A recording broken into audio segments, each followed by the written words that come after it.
because this is an invitation for all of us, no, not only as the pilgrims and visitors, but as well as to you who are our hosts. No? Because you're our host, and we receive, you receive us, right?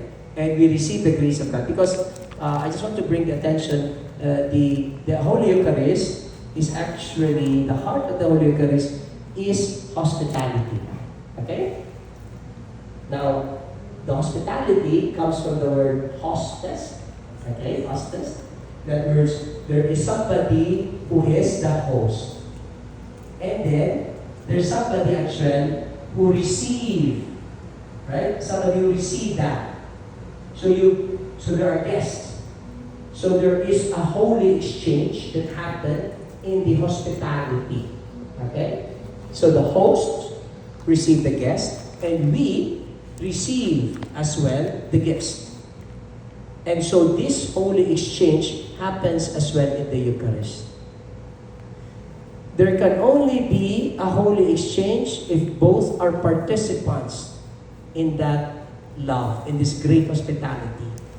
So for us Filipinos, who are considered to be really very hospitable with our food, with our smile, with our gesture of kindness and generosity, when we are showing hospitality, we are actually bringing light.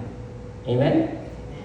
Because there are moments and there are plenty of situations where we are filled with darkness. And darkness could mean the challenges that we face every day of our life. But when we belong to the light, we dispel the darkness. So we become hospitable. So the hospitality is highlighted or exemplified in the celebration of the Holy Eucharist. Because Jesus becomes the great host. And we receive Jesus and He becomes the bread of life. And so we're being nourished. Now, with that, I invite you that we become pilgrims of the light. And as pilgrims of the light, I always pray this every time we begin a pilgrimage, because for me, this is very important prayer, because we are not a tourist and we are pilgrims, even we are here in the resort. So, okay? So let me pray this with you, and I invite you to listen carefully, okay? Because this becomes your prayer. I'm going to remind you, you are a pilgrim and not a tourist. So we pray in the name of the Father, and of the Son, and of the Holy Spirit. I am a pilgrim, not a tourist.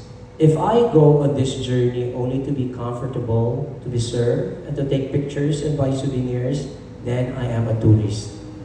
But if the discomfort, the delays, the walking, the waiting, the tiredness, all become part of my prayer, then I am a pilgrim. If I complain when things don't go my way, when the food isn't what I like, when the hotel room isn't ready, then I am a tourist. But if I offer it up with patience and remember that I'm here to grow in humility, then I am a pilgrim. If I count how many places I visited, how many churches I've seen, but fail to see God in the people beside me, then I am a tourist.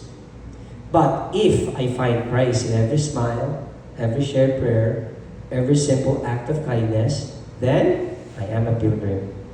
If I seek only beauty, novelty, but avoid the moments of silence and inner journey of the soul, then I am a tourist. But if I let this journey transform me, draw me closer to God and others, then I am a pilgrim.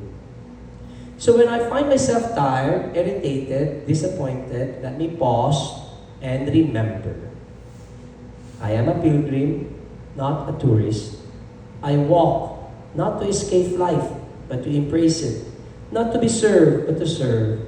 Not to find myself, but to lose myself in the mystery of God. Amen. Amen. So again, we are pilgrims, not just us visitors, but you as well as the host. Because when we are pilgrims of the light, we always see the light, not the darkness. And things do not go our way, it's okay. is gonna be fine because we'll always bring the light. Amen. Amen. So we continue